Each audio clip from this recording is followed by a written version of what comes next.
Alors, je continue aujourd'hui ce que je vais commencer à vous dire la semaine dernière sur la puissance de l'acceptation. Donc, toujours avec ce livre formidable de Lise Bourbeau, Se réconcilier avec l'autre et se pardonner soi-même. Alors, cette fois-ci, j'aimerais voir avec vous les moyens d'apprécier, en fait, si on aime véritablement les autres. Aimer véritablement les autres, c'est, selon Lise Bourbeau, et je trouve que c'est vraiment excellemment bien décrit, c'est leur donner le droit d'être ce qu'ils sont à chaque instant, surtout s'ils ne sont pas ce que je veux qu'ils soient. Exemple, l'autre est paresseux ou négatif. Accepter la différence des autres sans les juger.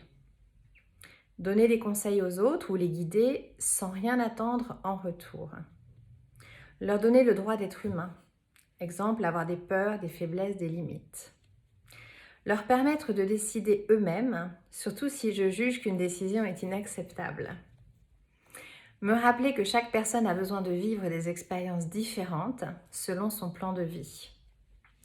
Les laisser vivre les expériences et les laisser en assumer les conséquences. Faire des demandes sans attente. Me savoir aimer, par exemple, même si l'autre me dit non.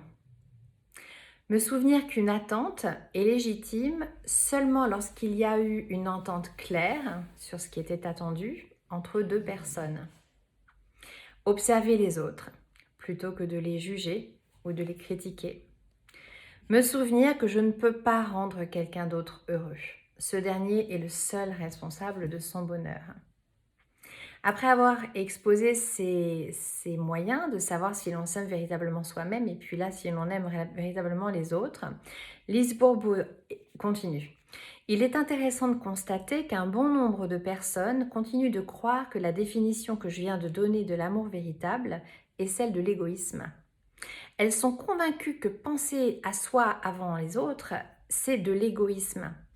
Si vous pensez de cette façon, je tiens à vous préciser, écrit Lise Bourbeau, qu'être égoïste, c'est vouloir que l'autre s'occupe de vos besoins avant les siens.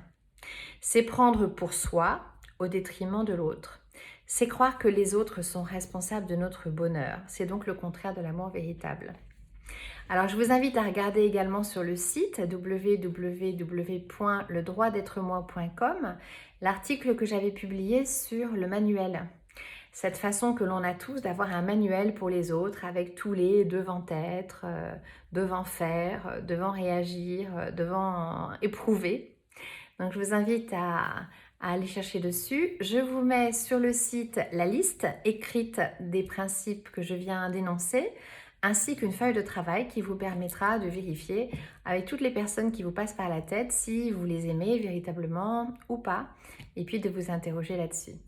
Si vous avez envie de me contacter, si vous avez envie de travailler avec moi pour approfondir ces problématiques-là, si fondamentalement vous savez ce que vous voulez, mais que vous ne le vivez pas, je suis là, appelez-moi, on aura un temps d'échange totalement gratuit pendant lequel on pourra réfléchir à comment on pourrait travailler ensemble et je serai absolument ravie de vous rencontrer. À très bientôt.